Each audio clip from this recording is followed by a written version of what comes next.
new ideas in project management, and the latest trends in career innovation and business agility. This is Project Management on the Go, a podcast by the PMI-Northern Italy chapter. Welcome to everybody and welcome back to our podcast listeners. I am Valerio Casalini, project leader of Northern Italy chapter of PMI. In this episode we talk about career coaching with Marlo Lyons. Marlo is the author of the book titled Wanted, a New Career, the definitive playbook for transitioning to a new career or finding your dream job. Before starting, I would like to ask to Marlo a short personal presentation. Please, Marlo. Hi, Valerio. Thank you so much for having me today. When I think about my career, the one thing that comes to mind is my career was anything but linear. I was a TV news reporter in 5 states in the United States. That was my very first career. And then I was fired in one of those jobs. And I realized after I was fired that I wanted out of TV news. I didn't want to do it anymore, but I had no idea what I wanted to do or could do without starting all over again. So television news really doesn't have a direct path to any other career. The skills gained were executive presence and exceptional communication and storytelling skills, researching and interviewing skills, and of course, curiosity, but that was about it. So I got back into TV news to get out. And in my last TV news job, I went to law school as a backup, but I never really wanted to practice law. I wanted to be a screenwriter. So I moved to Los Angeles, California, and I took the California bar exam just in case I needed to be a licensed lawyer, even though I hoped I never had to use it. I soon realized just how unstable screenwriting was. So I took a job working in the entertainment industry, and I was an entertainment lawyer in reality television. That was a fascinating job. I was managing production risk, child labor, safety, security, immigration, and the sexiest part of the job was vetting reality show participants. So conducting psychological exams, background checks, medical checks on some of the most famous reality show participants on television today and in the past, such as Donald Trump from The Apprentice or Joe Giudice from Real Housewives. It was really a niche job for more than a decade. And after a decade, though, it felt like it was more fun to talk about it at cocktail parties than to actually do it. So I decided I would transition yet again to a strategic human resources business partner. And that's where I was really able to see the inner workings of human resources and recruiting, how executives think about organizational design.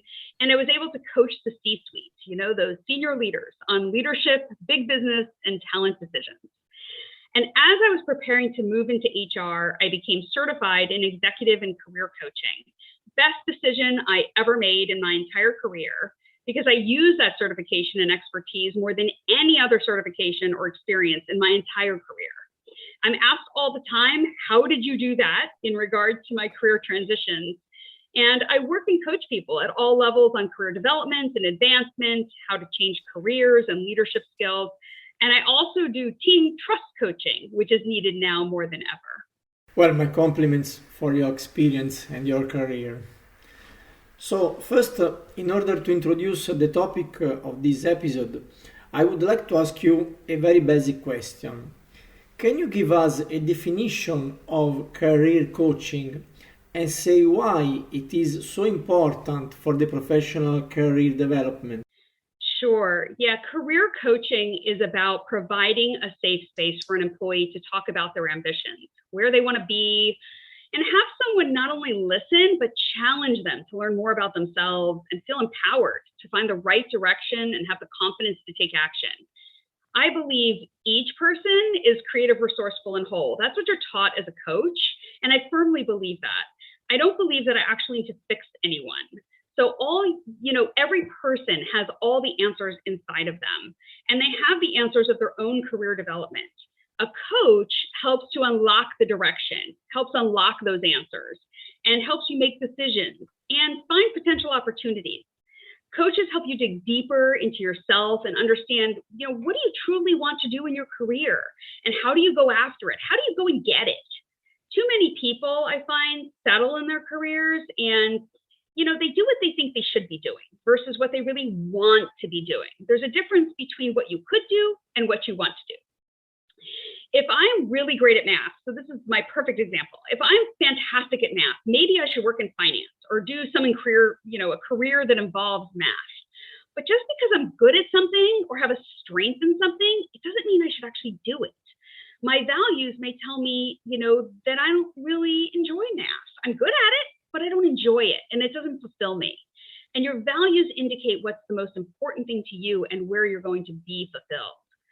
So my favorite client as a career coach is the person who knows they don't want to do what they're doing right now, but they have no idea what they want to do. And the reason that's my favorite client is because they are open to all possibilities. They're open to exploring everything out there. And they have that growth mindset. And they want a guide or coach, in this case, to help them figure out what they want to do and then how to go after it with vigor. My second favorite client, by the way, is the client who is trying to get to the next level. That's the client who has received feedback, but doesn't believe they really understand how to action that feedback. And career coaching can help unlock perhaps what is blocking you from seeing what you actually need to do, or in some cases, decode it. I once had a leader that told me that I needed to build more relationships. And I was thinking to myself, like, I had a ton of relationships. What are you talking about? I had great relationships. And I was really angry by the suggestion that I didn't have relationships. I had relationships all over the company. When I really looked at what that leader was trying to say, she was saying that I needed to build relationships outside of the actual work, not at home. But what she was saying was have lunch with people, understand people deeper, not just because you need to accomplish something for them or you need to get something from them. That is what a coach can do. They can help decode or unlock those insights to help you grow. Does that answer your question? Yes, sure, Bryant. I have another question. Which professions do you think more need career coaching? Consider that our listeners are mainly project managers. So we are very interested to listen this answer. It's a really good question. I firmly believe that everyone should have a career and executive coach. And no, Valerio, I'm not just saying that because I am a career and executive coach. Bill Gates has a coach. Oprah Winfrey has a coach, right? All senior leaders in the world have coaches, right? Richard Branson has a coach. It's no secret that the most powerful people in the world have coaches. Because the higher you move in an organization, the lonelier it is. You don't really have people that you can talk to and bounce ideas off of and really help you dig deep inside yourself. And that's what coaches are. They're an independent resource who do help you dig deep inside so that you're not alone, more or less. That said, leaders have to have the right coach. It's important to have the right one. If you don't know what you want to do, that's career coaching.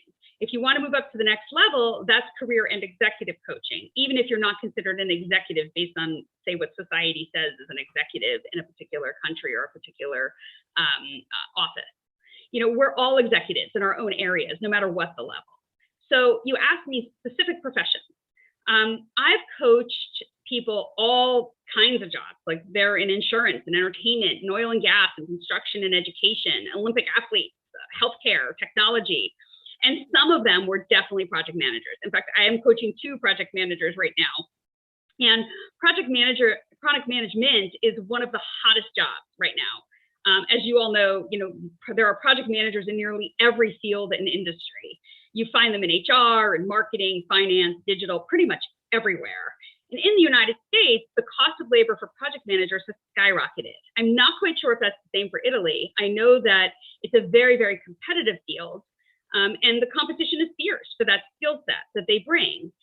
Some of the skills that project managers have that other industries or other people in other jobs, haven't quite mastered are stakeholder alignment and stakeholder management and influence without authority and change management. Those are all things that everybody needs to master, but I find that project managers have mastered them quicker and usually better than others because it's part of their everyday work. So to answer your question, there isn't necessarily one profession more than another. It's about navigating your career and whether you need someone to be that safe space to help you navigate, say, politics in the office, or how to make your move, like your next move, or what skills and capabilities do you need to develop. The most important thing is that every employee needs to understand that your career is yours. So that goes for project managers too. Employers are about what value do you bring to the business. It is not the employer's job or the manager's job to advance your career. That's your job. And it's your manager's job to provide opportunities for you to gain those new skills or capabilities based on what you want to learn and where you want to grow, as long as it's in alignment, of course, with business needs. If you want to be a pilot, but your company doesn't make planes or doesn't need you to be a pilot, that's a different story. You do that outside the job. But if you need a career coach to help you navigate your career and you're just not moving up, at the rate you want to, that's where you would want to employ one. Very clear, and I agree firmly with what you told. Let's remain on the project manager profession. I have a question on this point. Can a project manager incorporate coaching into his daily work? For example, when to manage a team, to manage people, can it bring benefit in terms of project results? Oh, absolutely. Absolutely. Project management should absolutely, and project managers should absolutely incorporate coaching into their daily work. So when I think about coaching, I think about 4 main skills, okay? And that will help any project move forward quicker, and will also help your team be inspired. The first skill would be listening. There are 3 levels of listening. Level 1 is listening while you're thinking about your kids' play, or while somebody else is talking, or you're thinking about the TV show you want to watch after work. Basically, it's not listening. So you don't really want to be listening at level 1. Level 2 is listening and hearing and processing the words, but it's not listening to the body language or the tone in the voice, and you're not hearing the cracks in the voice. Most of us will actually sit in level 2, where we hear what's being said, but we're not taking it all in. Level 3 listening is listening deeply to not only what's being said, but also how it's being said. You're listening to tone, you're listening to facial expressions, and you're watching body language, and you're observing the background, you're hearing that crack in the voice, you're understanding that from a really, really deep place. That's the kind of listening we want people to achieve, right? Because that's the kind of listening that's going to tell you more than what is actually being said. If project managers can just listen deeper, they'll be able to align their stakeholders quicker, because they will notice when there is silent dissent in a room, right? When something's not being said. Because when people aren't saying what they want to say, that's what you need to hear, because that's what's going to cause the swirl in a project later. And so when you're listening really deeply, you'll be able to notice, you'll be able to hear more or less when somebody is not agreeing, even though they might even be saying they're agreeing. So that leads to the second most important skill, actually, which is asking powerful questions. By asking powerful questions, it's about digging deeper into what's being said to influence another person. So I always recommend using the questions that start with who, what, when, where, how, and tell me about. I never use the word why at the beginning of a question. And the reason I don't is because a lot of people think why is accusatory. If you say, what made you say that, versus why did you say that? I mean, which one feels better to you, Valerio? Yes, I mean, when you say why, it seems that you are accusing somebody, or you are asking to explain, and right. It is not the correct approach to start this type of the relation or conversation. Right. But if I said to you, tell me about your thought process around that, then it opens the dialogue, right? Yes. Right. So that's why I tell people to try to use the right question that opens the conversation and makes it an open-ended versus a closed question. So tell me about your concerns about the timeline, or tell me about how you would approach this issue, or when have you had to deal with a roadblock? How did you deal with it in the past? Powerful questions really get to the heart of what is going on, right? Versus the surface. And it brings people together, and it helps you develop your team. Because if you're talking to an employee, you want to ask those questions that engage the employee and don't put the employee on the defensive, or they won't hear you anymore. They'll be so busy defending themselves. The third coaching tool that I think all project managers can use is acknowledgement. And acknowledgement is a huge skill. Coaching only works if there's trust between you and an employee, or you and the stakeholder you're trying to influence.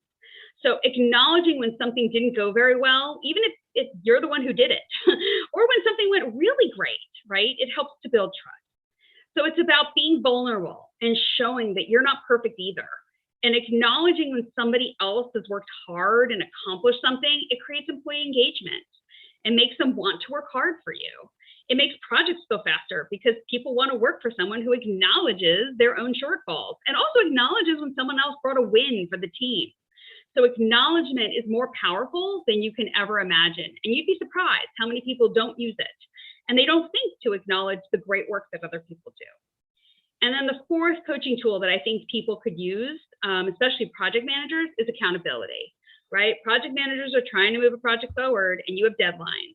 And so coaching isn't just about dreaming, it's about holding employees accountable for what they dream about, right? If an employee tells you they want to move in a certain direction, it's holding them accountable to go and do that. You can coach a certain behavior, but then if you aren't seeing improvements, you need to hold the employee accountable for the actions or the lack of the actions, because they'll appreciate it. They really will. You know, if an employee is not developing and gaining the skills needed to succeed, it's really up to you to have those hard conversations and ask those powerful questions and then listen to what you're hearing them say is blocking them. So those four tools together, that really will make any project go faster. It will engage your employees and help them, move on things quicker, but also want to work harder. And it'll help align your stakeholders when you're working on projects that are cross-functional and you need to get a lot of people aligned. It will engage all the teams to move faster. Perfect, thank you. I think that many of our listeners can see the situation that you have described in their experience. Talking about the experience, I would ask you if you can provide some example of real projects you are involved in, where the career coaching has been a fundamental aspect for the team working or for achieving the results of the project. Yeah, I can think of projects and employees, a little bit of both. Let me start with the employee story. So, one specific thing comes to mind. I had a team of project managers at one point that was reporting to me, and they were working on diligence or, background checks, psych, medical, all the things on reality shows to make sure that the show could be produced. We were managing about 1,000 projects a year, and one of my team members was getting her MBA. She wanted to concentrate on data science. And that was not what we were doing in our roles at all. Our roles were really to vet those reality show participants, manage child labor issues and immigration and foreign travel, move crews around the world, things like that. So this employee had been, a top performer for a long time. And all of a sudden, her work was lacking. She wasn't responding to emails as fast. She wasn't being as proactive with her stakeholders. She was slipping and meeting, my expectations and the expectations of the job. And she just wasn't performing, quite frankly. And this was a top performer, not too long ago. So I took her out for coffee. I asked her a powerful question, just one question. And I thought this would be a really good coaching moment because I was working on my certification in coaching. And I said, hey, I noticed you seem to be less proactive in the work and you're missing some deadlines. What's going on? So I asked that question. And oh my gosh, she started crying in the middle of a Starbucks. And oh yes. And I was like, oh my gosh, right now I'm freaked out a little bit because I'm a new coach, right? Practicing my skills. And she starts saying all of her MBA classmates were securing amazing internships in data science and other areas, and she couldn't get one because she needed to keep her job. She was the sole support of her family, her husband, and her kids, because her husband was a stay-at-home dad. And while she, I knew that she wanted to do these types of projects. So I had been trying to give her some analytic type projects to help her grow. But quite frankly, they were not true data science projects, by any stretch of the imagination. So I realized as her boss, as her manager and her leader, I had to provide her a greater opportunity. So I looked at her and I said, okay, so what's your end goal? And she said, well, my end goal would be to do something in data science, but I can't do that. And I said, okay, so if I offered to cover your work for 6 weeks and I made a phone call to our data science department and could secure an internship for you, and you'd stay on your same salary, meaning the data science department doesn't have to use their own budget. Would that be your dream goal? She just kind of looked at me. She didn't even know what to say. I said, okay. I said, so that's your dream goal? And she nodded. And I said, okay. I said, well, let's make it happen. So I called the leader. I did not know who it was.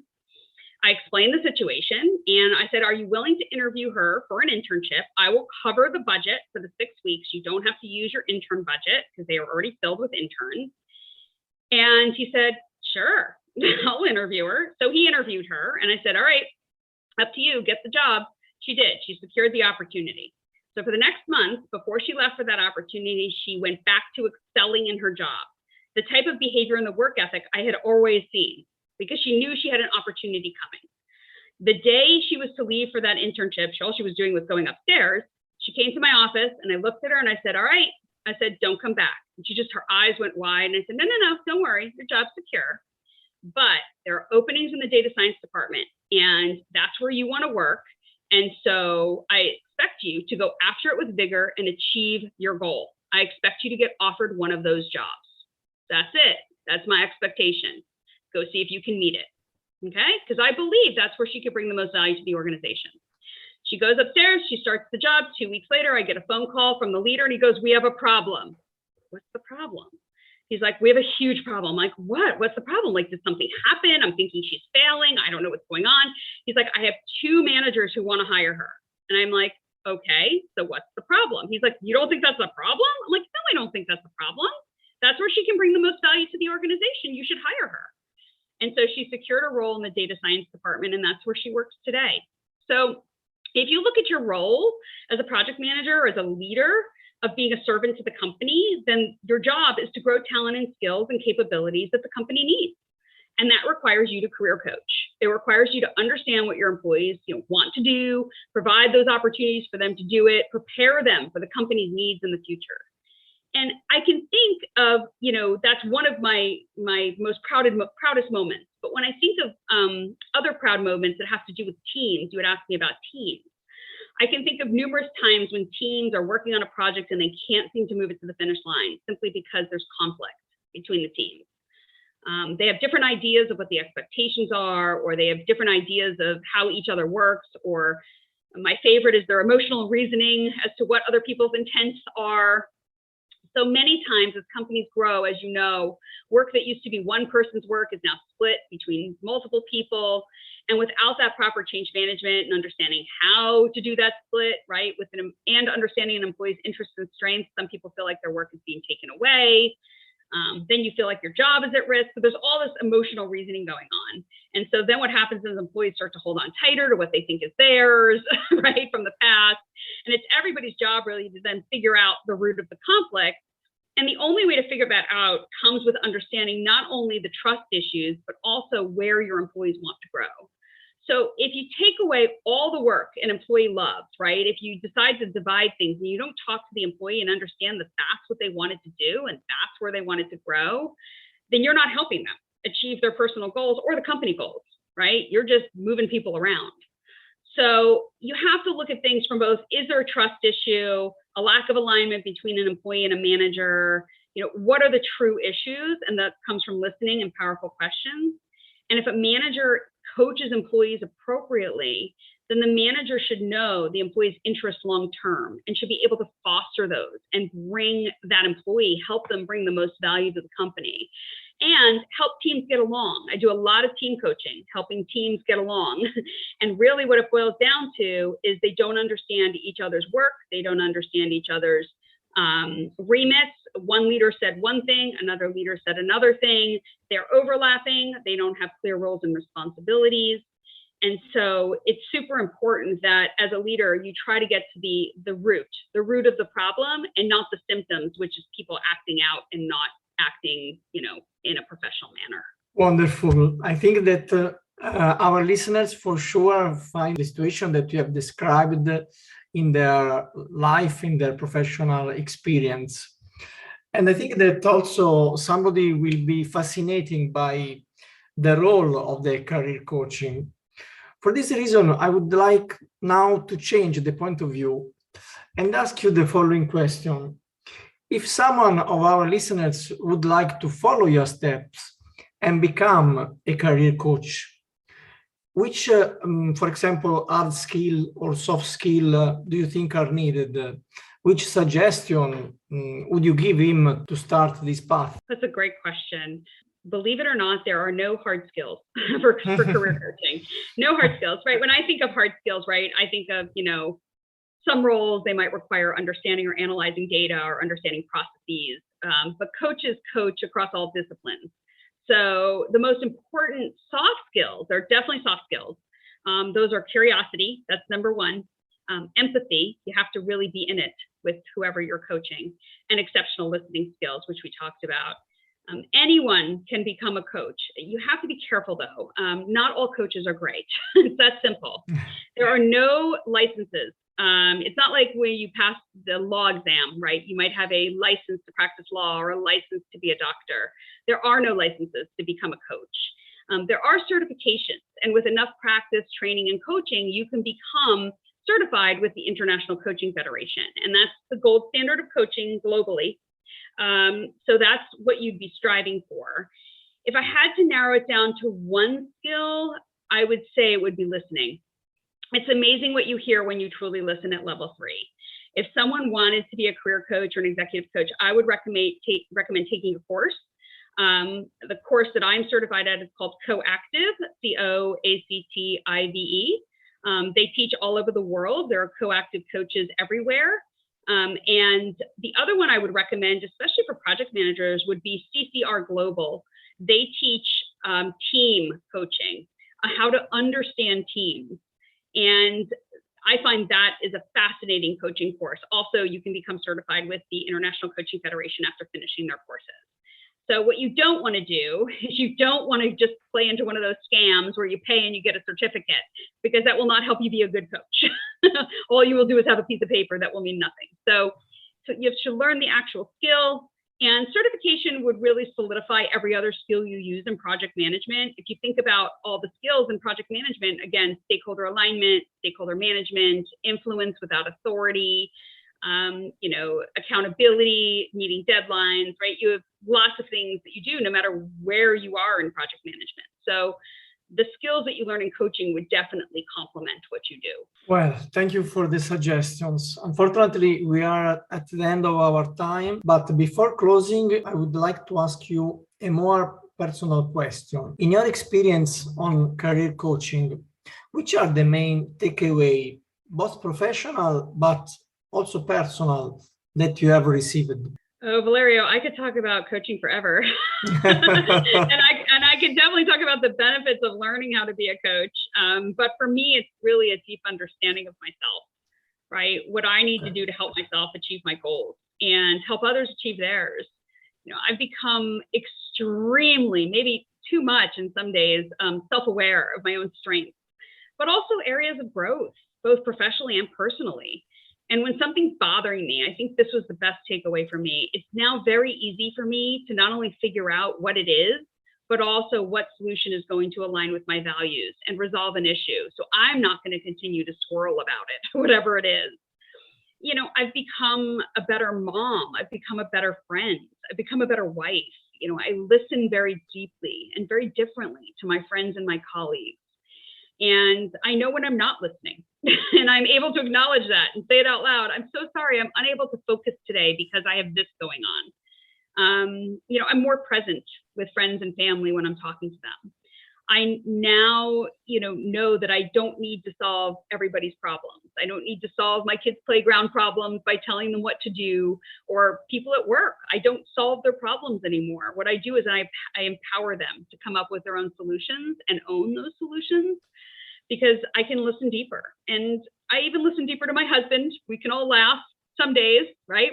Not all of us listen to our spouses all the time, but I do listen to my husband deeper, especially when he's upset with me, because he's not the clearest communicator. And so what I can do is I can listen deeper to understand what he's really trying to say, or ask that question so I understand what he needs to get out, right?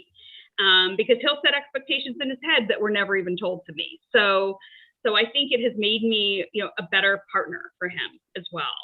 Professionally, I definitely, like I said, don't have all the burden of all the problems on my shoulders to solve. I empower my leaders to solve and provide them a way to come up with solutions for problems themselves. And that's what coaching is, right? It's empowering others.